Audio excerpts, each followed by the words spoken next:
Hello friends, welcome to my channel. Friends, మీకు మా video నచ్చినట్లయితే వీడియోని లైక్ చేయండి, అలాగే ఛానల్ని సబ్స్క్రైబ్ చేసుకోండి. ఈ వీడియో చాలా ఇంట్రెస్టింగ్గా ఉండబోతుంది, తప్పకుండా చివరి వరకు చూడండి. ఇక స్టోరీలోకి వెళ్ళినట్లయితే, లలిత మిథున ఎంత చెప్పినా కూడా ఇంటికి రానని తెగేసి చెప్పడంతో లలిత చాలా బాధపడుతూ ఇంటికి వచ్చి హరిశ్చంద్ర దగ్గర ఏడుస్తూ తన బాధనంతా చెప్పుకుంటూ ఉంటుంది. ఇక హరిశ్చంద్ర కూడా, నేను చెప్పాను కదా లలిత, అక్కడ మిథున మనందరినీ మర్చిపోయింది, ఆ కష్టాన్ని తను కోరుకుంటుంది, ఇక్కడ తను ఎలా బ్రతికింది, ఇప్పుడు ఎలా బ్రతుకుతుంది, అదంతా చూసి మనం తట్టుకోలేకపోతున్నాం, కానీ తను మాత్రం అదే సంతోషం, అదే సుఖం అనుకుంటుంది, మనం ఏం చేస్తాం అని హర్షవర్ధన్ కూడా అని అంటూ ఉంటాడు. ఇది ఇలా ఉండగా మరోపక్క దేవా కూడా ఒక చోట కూర్చొని మిథున వాళ్ళమ్మ ఎంత చెప్పినా కూడా వెళ్ళను అని చెప్పిన మాటలు గుర్తు చేసుకొని చాలా కోపంగా ఉంటాడు. ఏంటా అమ్మాయి అంత మొండిదానిలా ఉంది, వాళ్ళమ్మ వచ్చి అంతలా అడుగుతున్నా కూడా వెళ్ళనని చెప్పడం ఏంటి, ఇది మామూలు మొండిగటం కాదురా నాయన అని దేవా అనుకుంటాడు. ఇక దేవాకి బాగా ఆకలిగా ఉండడంతో ఇంటికి వెళ్తాడు. ఇంటికి వెళ్ళి, అమ్మ బాగా ఆకలిగా ఉంది, అన్నం పెట్టు అని చెప్పగానే ఇక మిథున దేవా కోసం భోజనం తీసుకొచ్చి వడ్డిస్తూ ఉంటుంది. ఇక అప్పుడే దేవా మిథునాని చూసి, ఏయ్ నువ్వు వడ్డిస్తున్నావేంటి అని అంటే, అప్పుడు మిథున, తప్పేముంది, మీకు ఆకలిగా ఉందన్నారు కదా తినండి అని చెప్పగానే దేవ మాత్రం మిథున మీద కోపం చూపిస్తూ ఉంటాడు.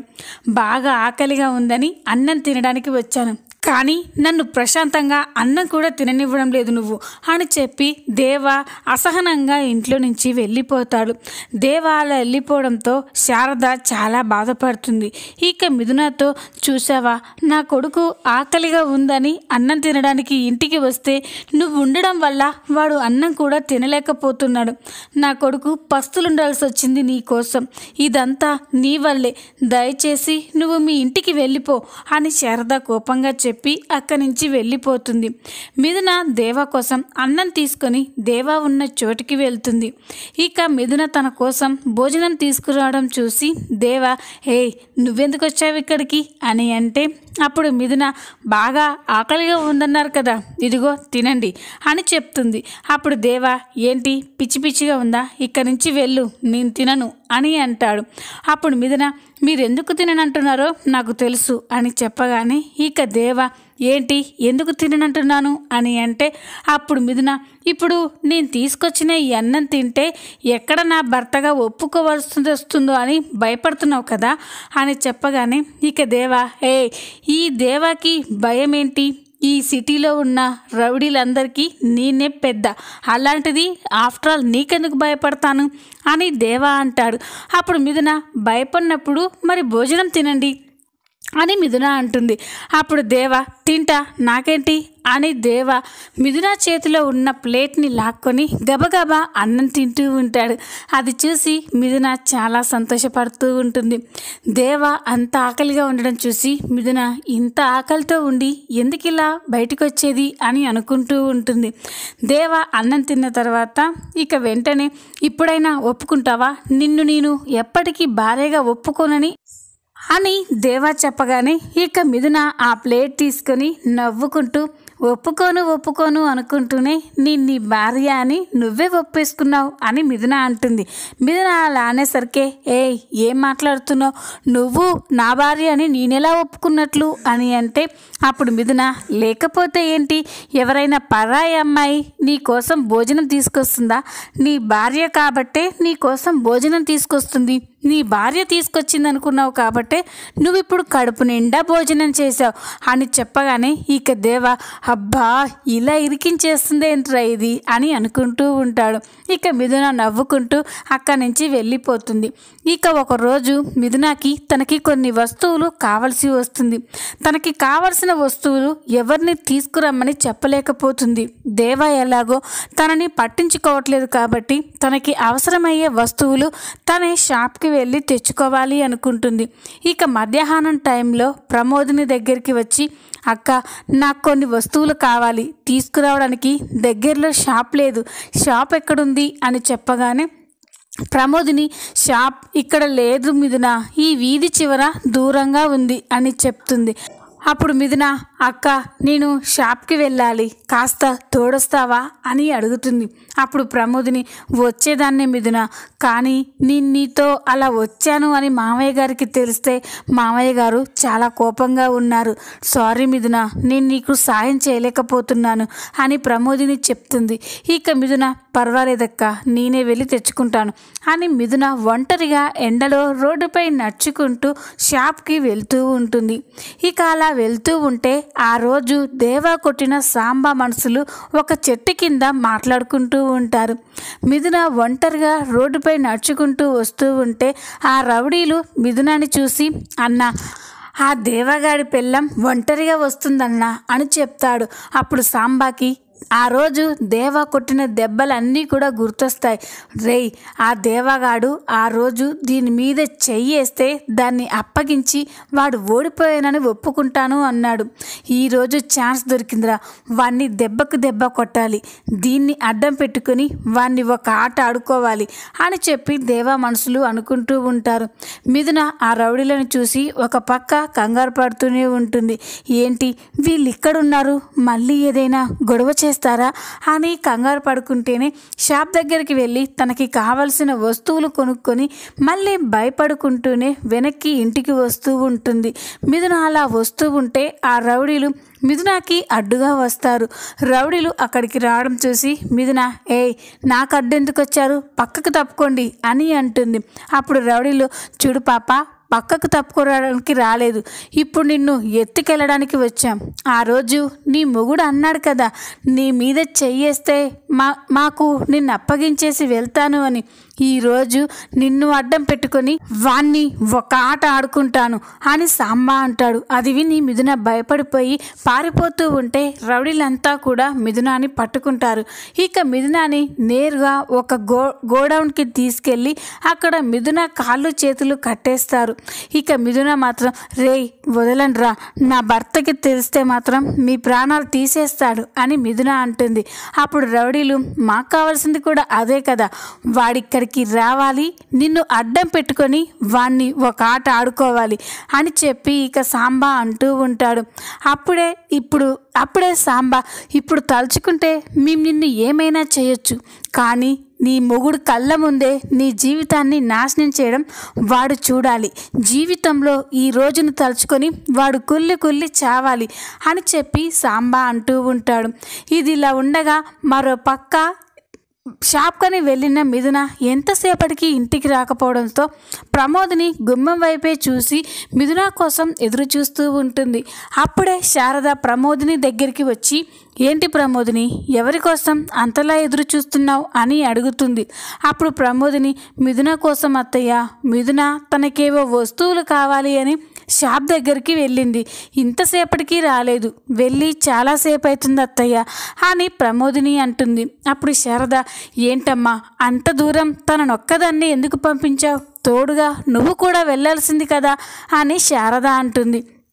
అప్పుడు ప్రమోదిని, పాపం మిథున కూడా రమ్మని చెప్పింది అత్తయ్య, కానీ నేను మిథునకి తోడుగా వెళ్తే మామయ్య నన్ను కోప్పడతారేమోనని నేను వెళ్ళలేదు, కానీ ఇంతసేపటి వరకు మిథున రాకపోవడం ఏంటి, నాకెందుకో భయంగా ఉంది అత్తయ్య అని ప్రమోదిని కంగారు పడుతుంది. అప్పుడే సూర్యకాంతం, ఎందుకు అక్కాయ్ అంత భయపడుతున్నావు, ఆ పిల్ల ఈ ఎండలో రోడ్డుపై నడుచుకుంటూ అంత దూరం వెళ్ళేసరికి తనకి అర్థమైపోయి ఉంటుంది, ఇక ఈ ఇంట్లో ఎవరూ తనని కోడలుగా ఒప్పుకోవడం లేదు, తన గురించి ఎవరూ పట్టించుకోవడం లేదు, అవన్నీ గుర్తు చేసుకొని ఇక్కడ ఉంటే నా బతికి ఎప్పుడైనా ఇలాంటిదే అనుకొని వాళ్ళ అమ్మ వాళ్ళ ఇంటికి వెళ్ళిపోయిందేమో అని సూర్యకాంతం అంటుంది. సూర్యకాంతం అలా అనేసరికి అప్పుడే సత్యమూర్తి అక్కడికి వచ్చి, అలా వెళ్ళిపోతే అందరికీ మంచిదే కదమ్మా, తన జీవితం ఈ రోజు నుండైనా బాగుపడుతుంది అని సత్యమూర్తి అంటాడు.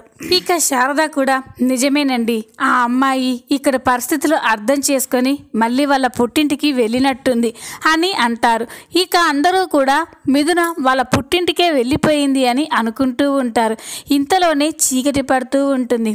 అప్పుడే దేవా ఇంటికి వచ్చి, అమ్మ ఆకలేస్తుంది, అన్నం పెట్టే అని చెప్పగానే ఇక శారద దేవా కోసం భోజనం వడ్డిస్తూ ఉంటుంది. దేవా భోజనం తింటూ ఇంట్లో అటు ఇటు చూస్తూ ఉంటాడు. ఇంట్లో అందరూ కనిపిస్తారు కానీ మిథున మాత్రం ఎక్కడా కనిపించదు. దాంతో దేవా అమ్మ తనెక్కడా అని అడుగుతాడు.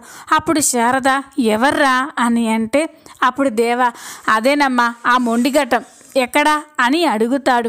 అప్పుడు శారద ఇంకెక్కడ తను వెళ్ళిపోయింది, వాళ్ళ అమ్మ వాళ్ళింటికి వెళ్ళిపోయింది అని చెప్తుంది. అది విని దేవా ఒక్కసారిగా షాక్ అయిపోతాడు. ఏంటమ్మా నువ్వు చెప్పేది, వెళ్ళిపోయిందా అని అంటే అప్పుడు శారద అవునరా వెళ్ళిపోయినట్లే ఉంది అని అంటుంది. అప్పుడు దేవా తను వాళ్ళ అమ్మ వాళ్ళింటికి వెళ్తున్నాను అని మీతో చెప్పిందా అని అడుగుతాడు. అప్పుడు శారద లేదురా ఏదో వస్తువులు కావాలి అని షాప్కి వెళ్తున్నాను అని ప్రమోదినితో చెప్పిందంట. షాప్కి వెళ్ళిన అమ్మాయి ఇంతవరకు తిరిగి రాకపోతే ఏమనుకుంటారు, వాళ్ళ పుట్టింటికే వెళ్ళిందేమో అని అందరం అనుకుంటున్నాం అని శారద అంటుంది. శారద అలా అనేసరికి దేవాకి ఎందుకో అనుమానం వస్తుంది. మిథున ఇంతకుముందు అన్న మాటలన్నీ కూడా దేవాకి గుర్తొస్తాయి. చావైనా బ్రతికైనా నేను ఇక్కడే ఉంటాను, ఈ ఇల్లు వదిలి వెళ్ళిపోను అని మిథున అన్న మాటలు గుర్తొచ్చి దేవా తనంత ఈజీగా వెళ్ళిపోయే మనిషి కాదే, అలా వెళ్ళాలి అనుకుంటే వాళ్ళ నాన్న వచ్చినప్పుడో మొన్న వాళ్ళ అమ్మ అన్నయ్య వాళ్ళందరూ వచ్చినప్పుడో వాళ్ళతో వెళ్ళిపోవచ్చు, కానీ ఈరోజు వెళ్ళిపోవడం ఏంటి, లేదు ఎక్కడో ఏదో తేడా జరిగింది అని చెప్పి దేవా వెంటనే భోజనం మించి లేచి వెళ్తూ ఉంటాడు. అది చూసి శారద రే ఎక్కడికి రా ఆకలిగా ఉందన్నావు కదా అని పిలుస్తున్నా కూడా దేవా పట్టించుకోకుండా మిథున వెళ్ళిన షాప్ దగ్గరికి వెళ్తాడు. ఇక ఆ షాప్ దగ్గరికి వెళ్ళి అందులో ఉన్న షాప్ అతన్ని అన్న ఈరోజు మధ్యాహ్నం మా ఇంటి నుండి ఒక అమ్మాయి మీ దగ్గర వస్తువులు తీసుకోవడానికి వచ్చిందా అని అడుగుతాడు. అప్పుడు అతను అవును దేవా నువ్వు తాళి కట్టావే ఆ అమ్మాయి వచ్చి తనకు కావలసిన కొన్ని వస్తువులు తీసుకొని మళ్ళీ మీ ఇంటికే వెళ్ళింది కదా అని అంటాడు. ఇక దేవా మా ఇంటికే వెళ్ళిందా అని చెప్పి తిరిగి వస్తూ ఉంటే అక్కడే ఒక ముసలాయన దేవాని చూస్తాడు. దేవా ఒక్క నిమిషం అని పిలవగానే దేవా అక్కడే ఆగిపోయి ఏంటి తాత అని అంటాడు. అప్పుడు ఆ ముసలాయన దేవా ఈరోజు నీ భార్యని ఆ సాంబా వాడి మనుషులు కలిసి ఏడిపించి ఎత్తుకెళ్ళారు అని చెప్పగానే దేవా ఒక్కసారిగా షాక్ అయిపోతాడు. ఇక వెంటనే ఏంటి తాత నువ్వు చెప్పేది అని అంటే అప్పుడు ఆ ముసలాయన అవును దేవా నిన్న కళ్ళారా చూశాను, పాపం ఆ అమ్మాయి ఎంత వదిలించుకోవాలని చూసినా కూడా ఆ దుర్మార్గులు మాత్రం తనని ఎత్తుకెళ్ళారు దేవా, నువ్వు వెంటనే వెళ్ళి నీ భార్యని కాపాడుకో అని చెప్పగానే ఇక దేవాకి ఆ సాంబా మీద చాలా కోపం వస్తుంది. ఒరేయ్ సాంబా అని చెప్పి వెంటనే తన ఫోన్ తీసి సాంబాకి ఫోన్ చేస్తాడు. దేవా నుండి ఫోన్ రాగానే సాంబా రేయ్ ఆ దేవాగాడు ఫోన్ చేశారా, ఈ పాటికే వాడికి తెలిసిపోయినట్టుంది వాడి పెళ్ళాన్ని మనం ఎత్తుకొచ్చామని, ఫోన్ లిఫ్ట్ చేసి మాట్లాడదాం అని చెప్పి ఫోన్ లిఫ్ట్ చేసి ఏంటి దేవా నీ పెళ్ళాన్ని మేము ఎత్తుకొచ్చామని నీకు తెలిసిపోయిందా అని చెప్పగానే ఇక దేవా రేయ్ సాంబా నీకు ఇంతకు ముందే ఒకసారి వార్నింగ్ ఇచ్చాను, కానీ నువ్వు మళ్ళీ తన జోలికి వచ్చి చాలా పెద్ద తప్పు చేసావురా, మర్యాదగా తనని వదిలేయి అని చెప్తాడు. అప్పుడు సాంబా రేయ్ మొన్నేదో నీ టైం నడిచిందని ఎప్పుడు నీ టైమే నడుస్తుంది అనుకుంటున్నావా, ముందు ఇక్కడికి రారా నీ సంగతి అప్పుడు చెప్తాను, నువ్వు వచ్చేంత వరకు నీ భార్య మీద చెయ్యి వెయ్యం అని చెప్పగానే ఇక దేవాకి రక్తం మరిగిపోతూ ఉంటుంది. ఇక వెంటనే తన బైక్ తీసుకొని ఫాస్ట్గా సాంబా చెప్పిన ప్లేస్కి వెళ్తాడు. దేవా అక్కడికి వెళ్ళేసరికి మిథునాకి కాళ్ళు చేతులు కట్టేసి ఉండడం చూసి దేవా చాలా బాధపడతాడు. ఇక మిథున దేవా అక్కడికి రావడం చూసి దేవా దేవా అని దేవాని పిలుస్తూ ఉంటే దేవా చాలా ఎమోషనల్ అయిపోతూ ఉంటాడు.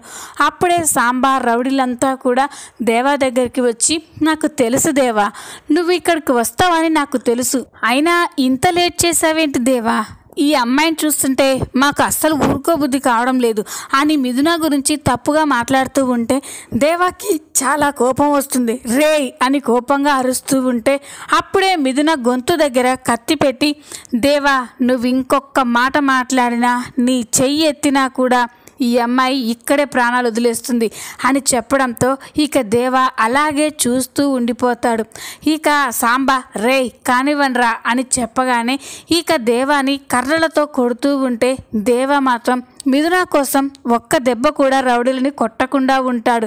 ఇక రౌడీల దెబ్బలకి దేవ అక్కడే పడిపోయి స్పృహ కోల్పోతాడు. అది చూసి మిథున చాలా బాధపడుతూ దేవా దేవా అని పిలుస్తూ ఉన్నా కూడా దేవ మాత్రం రౌడీలను కొట్టకుండా అక్కడే పడిపోయి చూస్తూ ఉంటాడు. ఇక దేవ అలా చూస్తూ ఉంటే సాంబా, రే ఇప్పుడు వాడు చచ్చిన శవంతో సమానం రా, ఇప్పుడు మనం వాడు చూస్తుండగానే వాడి భార్యని బలవంతం చేయాలి అని చెప్పి మిథున కాళ్ళు చేతులు విప్పి మిథున మీద అఘాయిత్యం చేయబోతూ ఉంటే మిథున ఏడుస్తూ దేవా కాపాడు దేవా అని గట్టి గట్టిగా పిలుస్తూ ఉంటుంది. మిథున అలా పిలిచేసరికి దేవాకి ఒక్కసారిగా లేచి నిల్చుంటాడు. దేవా అలా లేచి నిల్చుండడం చూసి రౌడీలంతా కూడా షాక్ అయిపోయి దేవాని కొట్టడానికి వస్తూ ఉంటే ఇక దేవా రౌడీలని బాగా చితకొట్టి ఫైట్ చేస్తాడు. దేవా అలా కొడుతూ ఉండడం చూసి మిథున చాలా సంతోషపడుతూ ఉంటుంది. ఇక దేవా ఆ సాంబాని బాగా చితకొట్టి కత్తితో సాంబాని పొడవబోతూ ఉంటాడు.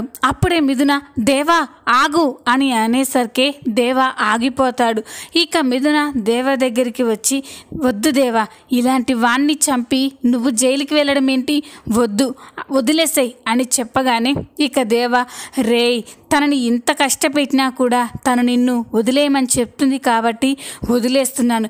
ఇంకొకసారి నా భార్య జోలికి వచ్చినా తన వైపు కన్నెత్తి చూసినా ఎవ్వరు చెప్పినా ఈ దేవ వినిపించుకోడు, జాగ్రత్త అని సాంబాకి వార్నింగ్ ఇచ్చి మిథునాని తీసుకొస్తూ ఉంటాడు. ఇక అది చూసి మిథున అయితే చాలా సంతోషపడుతూ ఉంటుంది. ఈ విధంగా కిడ్నాప్ అయిన మిథునాని దేవ తన ప్రాణాలని అడ్డుపెట్టి కాపాడబోతున్నాడు. ఈ వీడియో కనుక మీకు నచ్చినట్లయితే లైక్ చేయండి, సబ్స్క్రైబ్ చేసుకోండి. Thanks for watching.